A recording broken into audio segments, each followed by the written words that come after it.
Bismillahirrahmanirrahim. Assalamualaikum warahmatullahi wabarakatuh. Alhamdulillah wa syukurillah ma'bad sahabat uswah.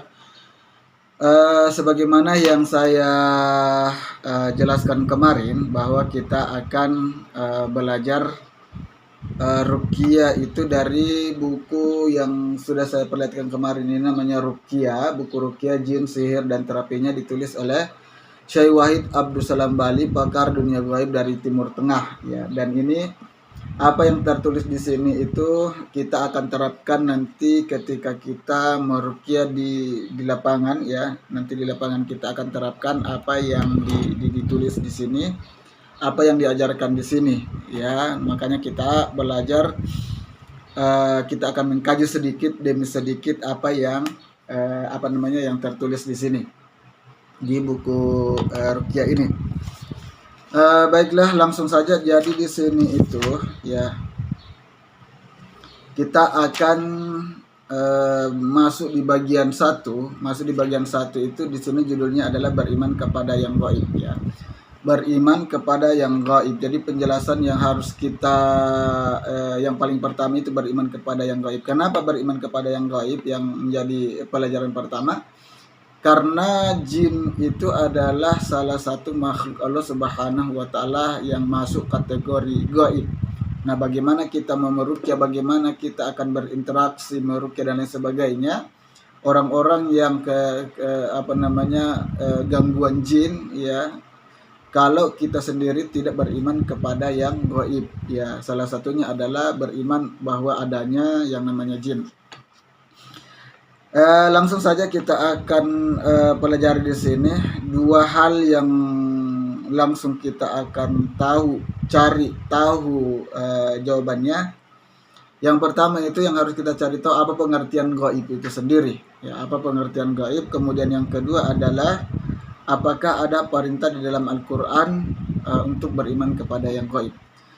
Baiklah, langsung saja. Yang pertama itu apa pengertian gaib ya. Jadi di sini di dalam buku ini tertulis bahwa menurut Abdullah bin Mas'ud radhiyallahu anhu, pengertian gaib adalah sesuatu yang tidak bisa kita inrah ya. Jadi sesuatu yang tidak bisa kita lihat langsung itu dikategorikan gaib ya. Kemudian yang kedua adalah apakah ada di dalam Al-Quran perintah untuk beriman kepada yang gaib. Nah, di dalam buku ini juga itu dijelaskan bahwa di dalam Al-Quran surat Al-Baqarah ayat 1-3, A'udzubillahi minasyaitonirrajim, Alif Lam Mim, Dzalikal kitabu la raiba fihi hudal lil muttaqin alladzina yu'minuna bil ghaibi wa yuqimunas salata wa mimma razaqnahum yunfiqun ya. Alif Lam Mim ya, kitab Al-Quran ini tidak ada keraguan di dalamnya ya, petunjuk bagi mereka yang bertakwa. Jadi Al-Quran ini, katakan Al-Quran itu adalah tidak ada keraguan di dalamnya dan petunjuk bagi orang-orang yang bertakwa. Nah, siapa orang-orang yang bertakwa? Kemudian dilanjutkan, dijawab bahwa alladzina yu'minuna bil ghaibi ya, orang bertakwa itu adalah mereka yang beriman kepada yang gaib ya, beriman kepada yang gaib. Wa aqimus shalah, yang mendirikan salat, wa mimma razaqnahum yunfiqun, dan menafkahkan sebagian rezeki yang kami anugerahkan kepada mereka. Surat Al-Baqarah ayat 1-3. Jadi salah satu ciri sifat orang-orang yang bertakwa adalah beriman kepada yang gaib ya. Dan salah satu makhluk yang gaib itu adalah jin ya, jin. Nah, apakah di dalam Al-Qur'an ada dalil yang menunjukkan bahwa memang Allah Subhanahu wa Ta'ala mengisyaratkan jin itu memang ada ya. Nah, di sini juga ditulis beberapa dalil tentang adanya jin di dalam Al-Quran, yang saya sebut saja beberapa ya. Di antaranya surat Al-An'am ayat 130, A'udzubillahi minasyaitonirrajim, ya ma'syaral jinni wal ins alam ya'tikum rusulun minkum yaqussu 'alaikum ayati wa yunzirunakum liqa yaumkum hadza. Hai golongan jin dan manusia, apakah belum datang kepadamu rasul-rasul dari golongan kamu sendiri yang menyampaikan kepada kamu ayat-ayatku dan memberikan pernyataan kepadamu terhadap pertemuan dengan hari ini dan seterusnya. Kemudian juga di dalam surat Ar-Rahman ayat 33 yang ya ma'syaral jinni wal ins in istata'tum an tanfuzu min aqtaris samawati wal ardi fanfuzu la tanfuzuna illa bisultan.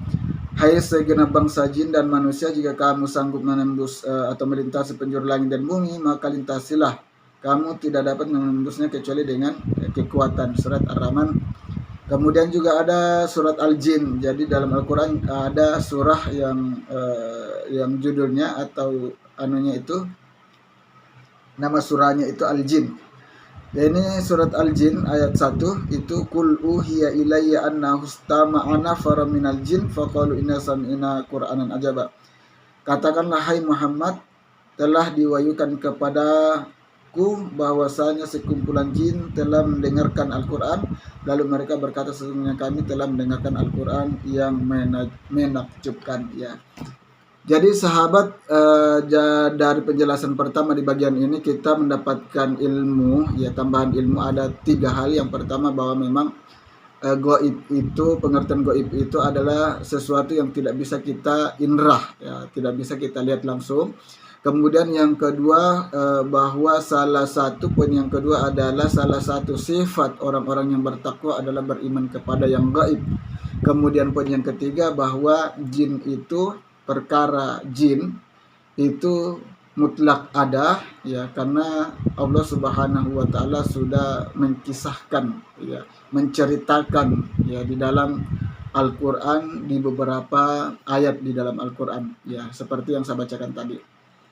Jadi tentunya kita sebagai seorang muslim, seorang yang bertakwa kepada Allah Subhanahu wa taala, tentunya harus beriman kepada yang gaib, termasuk beriman bahwa makhluk Allah yang bernama jin ini termasuk makhluk Allah Subhanahu wa taala yang memang ada, yang telah diciptakan Allah Subhanahu wa taala.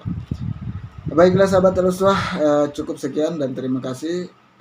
Kita akan bertemu lagi di materi yang selanjutnya di buku ini. Wassalamualaikum warahmatullahi wabarakatuh.